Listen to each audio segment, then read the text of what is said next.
Gandang araw mga kabubog, ano. Dito tayo ngayon sa buwan, sa deliveran ng buwan ng bakal at plastic, no. Tayong kaunahan, nakapila. Kasama ko yung buwan, bagong pahinante ko, si buwan Toto, ano. At kuwan yan, hindi na kuwan bago, no, kasi galing sa kulong-kulong kasama ng kapatid ko.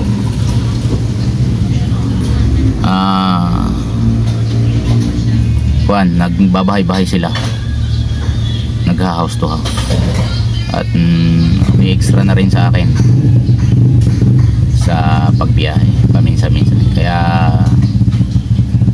hindi na baguhan, kabubog.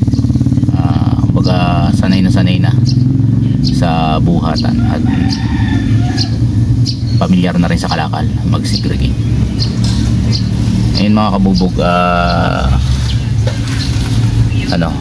pag-usapan lang natin yung tungkol dyan sa kuwan, sa madiskarting kuwan,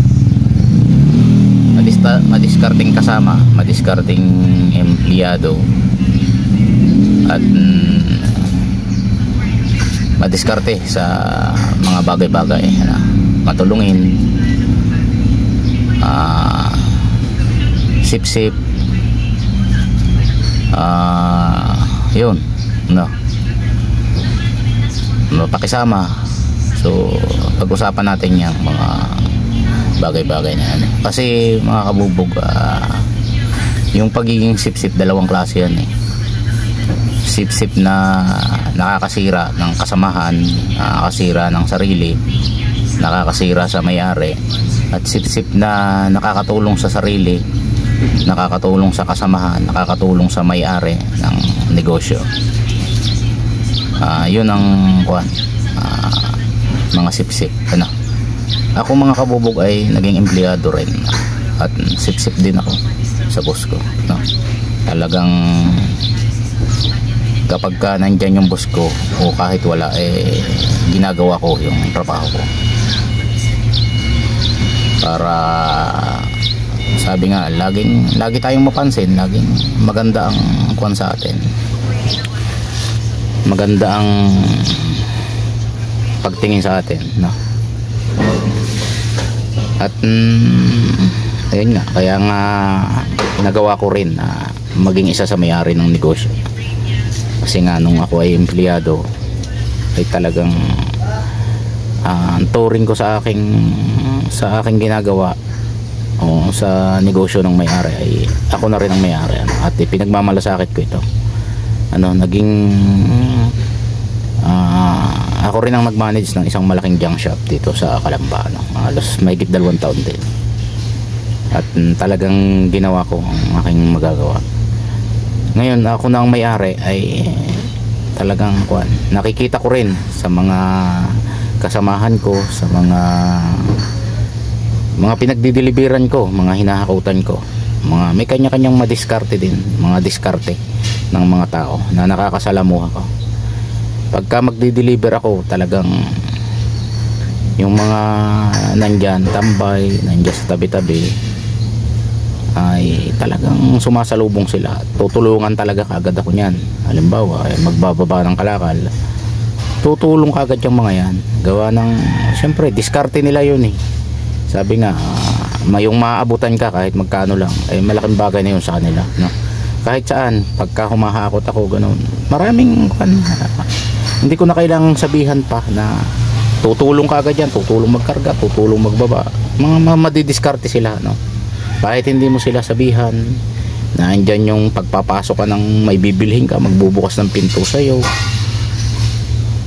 ganon. Halimbawa lalabas ka, sa labas ng sasakyan mo may magta-traffic, mga madidiskarting tao.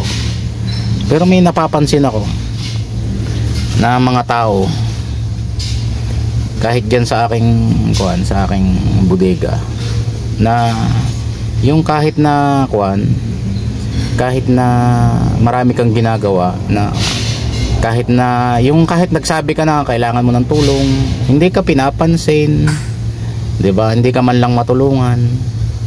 Ano, yun eh, kuan na ha, nasa compound mo na 'yon. Sa iyo nakikitira 'yon sa iyo ha. Nakikitira 'yon sa iyo. Humihingi ka ng tulong pero talagang hindi ka pinapansin, ano.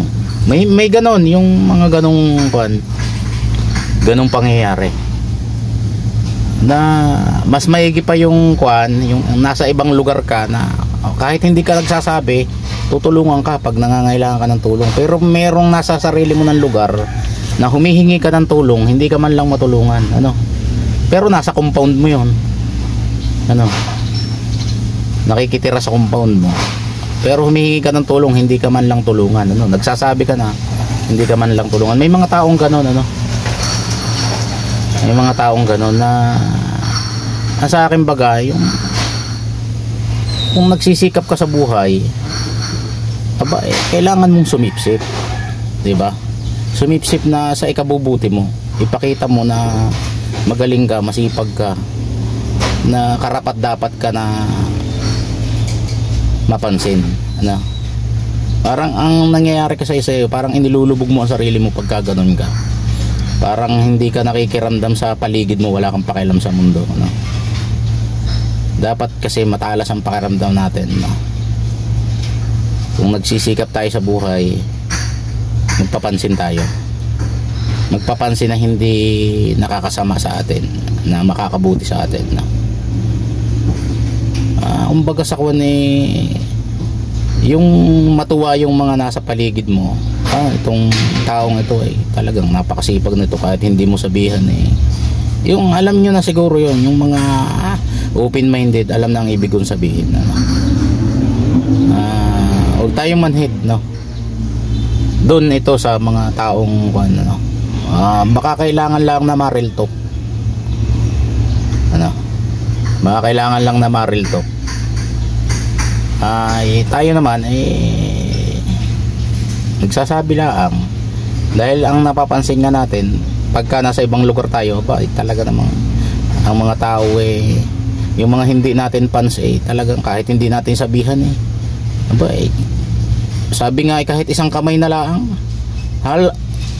kuha na yung kumbaga sa kuha sa